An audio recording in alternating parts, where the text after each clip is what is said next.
Grande voix, mais petite vue, nous dit courte vue, nous dit Patrice. Oui, elle était myope comme une taupe. Elle est morte, cela dit, il y a 40 ans. Il y a 40 ans. Calas, grande voix, grande soprane. C'est ce qu'on fête aujourd'hui, enfin on fête, c'est ce qu'on honore aujourd'hui avec deux coffrets. Ce qu'on célébrer. célèbre, merci, je cherchais le mot. Super, Ah, voilà. elle est morte il y a 40 ans, c'est un peu... génial. Super. Pardon, Fais une célébrer. teuf. Je vais chez Alex. Mais en fait, je perds mon cerveau quand on entend comme ça, c'était Oui, quand même... quand vous venez tôt le matin, c'est ça? Norma Bellini, voilà, je pense que quand on entend ça, je trouve que ça apaise, exactement.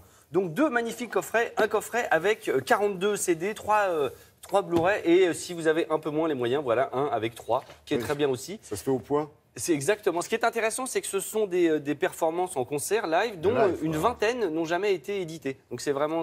voilà. Donc ça. il y a une nouveauté, il y a une première dans exactement, c'est remasterisé.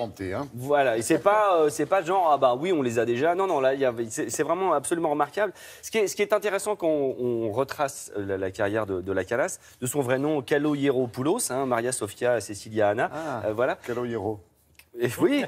Comme un chanteur. Comme le chanteur, non. Ah, ça y est, j'ai compris. Non, c'est son fils. Ça y est, je sens qu'on va perdre tout le monde. Ça y est, ça dérape.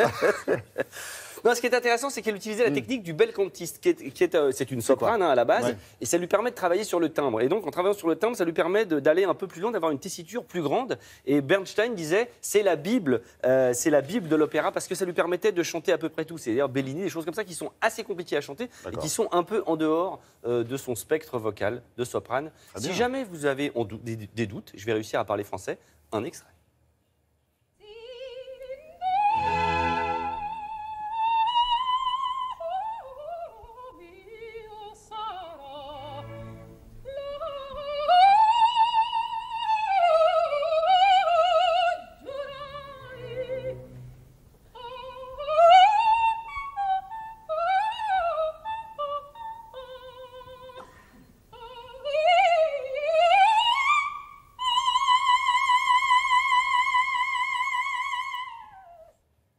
Oui, frisson garanti quand même. Le Barbier de Séville, Paris, c'est l'Opéra de Paris en 58. Alors, ce qui est intéressant, c'est que je vous parlais de cette technique de voix, donc de bel cantiste, mais c'est surtout le mélange, c'est-à-dire le chant réaliste. Ça veut dire que c'est à la fois une technique vocale incroyable et en même temps, elle joue vraiment, c'est une tragédienne. C'est-à-dire qu'il y a beaucoup de chanteuses d'opéra qui viennent et puis elles chantent, elles bougent un peu à droite à gauche. Voilà.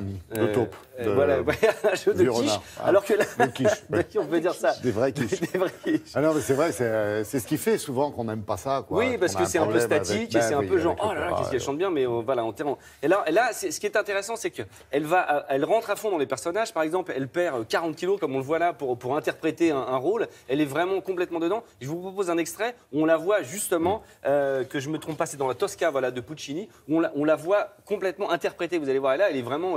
investie. Investie et habitée.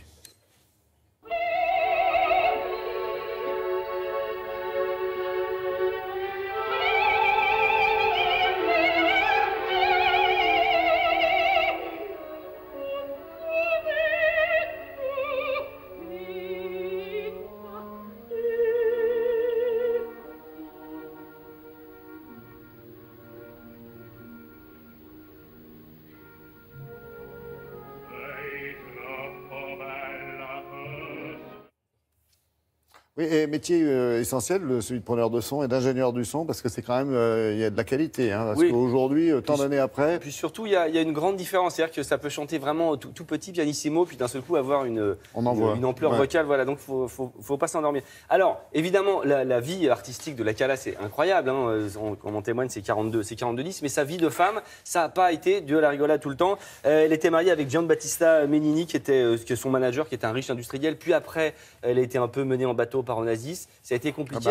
Un armateur. Voilà, mené en bateau par Onassis, c'est pas mal. C'est pas de moi, c'est de Marion, ma collaboratrice. Marion, très bonne vanne. Voilà, très bien. C'est vrai qu'elle sur les chaînes de Richter. De la vanne, ouais. Alors, ce qui est assez triste, c'est qu'elle nous a quittés seuls à Paris en 77. La Calas, c'est-à-dire que la fin de sa vie, c'est quand même, c'est bien triste. On dirait une tragédie grecque, en fait. Une vraie tragédie. Ou c'est l'histoire qui se répète à chaque fois, celle des auteurs-compositeurs classiques aussi. Exactement. Ils sont souvent morts comme ça, misère, isolés. Cacaboudin le matin. Alors, regarde, ce qui est extrêmement intéressant, c'est qu'elle est très touchante. C'est une interview de 65 où elle parle justement de ses doutes. Regardez. Parce que vous voyez, dans notre métier, on veut. Moi, je sais ce que je voudrais, mais je ne sais pas ce que je fais. Vous l'écoutez des fois. Et des fois, je crois que c'est horrible et vous dites que c'est, vous, je parle en général, vous dites que c'est merveilleux. Et voilà qu'on devient fou. Et alors tout le temps, on a des peurs, mais pas peur de public. Pas faire justice à nous-mêmes. À l'art, on...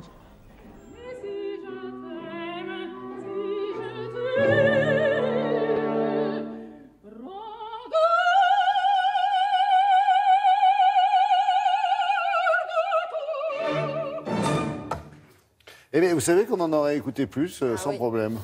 Vous avez 42 CD et 3 Blu-ray qui vous attendent, mon cher Laurent. Merci, Alex. Non, c'était très bien de revenir sur cette carrière de cette femme qui, effectivement, a disparu il y a une quarantaine d'années et qui continue de vivre dans cette petite boîte-là.